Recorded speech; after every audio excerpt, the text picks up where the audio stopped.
बिस्मिल्लाहिर्रहमानिर्रहीम। अस्सलामुअलैकुम। आप देख रहे हैं MR न्यूज़। ताज़ा तरीन खबरों के साथ मैं हूं कंजा असलम। तर्जमान के इलेक्ट्रिक का कहना है कि इलेक्ट्रिक क्लिफ्टन शाह रसूल कॉलोनी में होने वाले वाक़ये पर अफसोस का इजहार करता है। तफसीलात के मुताबिक तर्जमान के इलेक्ट्रिक का कहना है कि वाक़ये की इत्तला मिलते ही इलेक्ट्रिक की टीम जाए वक़ूआ पर पहुँच गई और इलाके को सील कर दिया।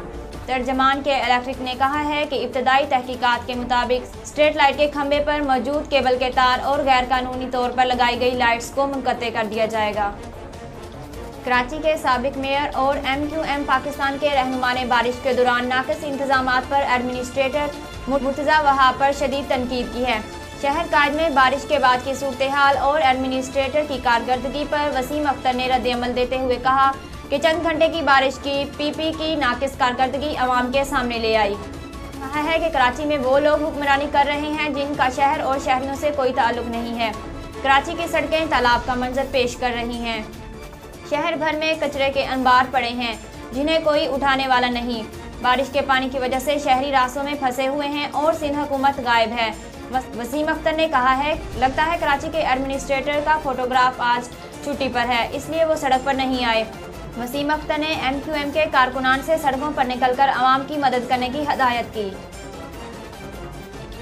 न्यूज़ के मुताबिक वज़ीर आज़म के मुशीर बराए ज़राअत फूड सिक्योरिटी जमशेद इकबाल चीमा के बच्चों को नामालूम अफराद ने मुबैना तौर पर जहर दे दिया। ज़राए का कहना है कि वाक़या रात 8 बजे के करीब पेश आया। बच्चों आरिश और आहिल की उम्रें 13 साल से कम हैं, ताहम ये वाज़ेह नहीं हो सका कि बच्चे ड्राइवर के साथ बाहर गए थे। इस मौका पर कोई जहरीली चीज़ खिलाई गई। स्थानीय ज़राए के मुताबिक बच्चों की हालत गैर होने पर उन्हें निजी अस्पताल मुंतकिल किया गया, जहां डॉक्टरों ने बच्चों के मैदे को वाश कर दिया, जिसके बाद उनकी हालत खतरे से बाहर बताई जा रही है। खानदानी ज़राए का कहना है कि पुलिस ने घर के मुलाजमीन को हिरासत में ले लिया। जमशेद इकबाल चीमा के बच्चों की हालत खतरे से बाहर है। चीन के सूबे शाडोंग में 1 या 2 बार नहीं बल्कि 12 मरतबा बिजली के एक ही खंभे पर आसमानी बिजली गिर गई। गैर मुल्की खबर रसां इदारे की रिपोर्ट के मुताबिक चीन के सूबे शाडोंग के शहर चंगड़ाओ में 31 अगस्त को एक ही खंभे पर 12 मरतबा आसमानी बिजली गिरने का वाक़या पेश आया। वीडियो ने लोगों को खौफजदा कर दिया। मज़कूरा वीडियो बारिश के दौरान मकामी शहरों ने बनाई, जिसमें देखा जा सकता है कि 1 या 2 बार नहीं बल्कि 12 मरतबा एक ही खंभे पर आसमानी बिजली गिरी, जिससे खंभे की हालत भी ख़राब हो गई। शहरी की जानिब से बनाई गई वीडियो सोशल मीडिया पर तेज़ी से वायरल हो रही है। के दारुल हुकूमत कराची में गुज़श्ता रोज़ की तेज़ बारिश के बाद आज भी हल्की बारिश का इम्कान है। तफसीलात के मुताबिक महकमा मौसमियात का कहना है कि शहर कराची में आज भी हल्की बारिश का इम्कान है। मतला इस वक्त जुज़वी अबर आलूद है। शहर का दर्जा हरारत 28 डिग्री सेंटीग्रेड है।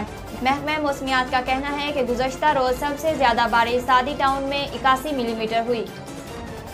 आखिर में आपको आगाह करते चले, मारूफ गुलकार हबीब वली मोहम्मद ने TV, रेडियो और फिल्म के लिए कई गीत और गज़लें गाई और उनके गाए हुए लाफानी नगमात आज भी हमारी समातों में रस घोल रहे हैं।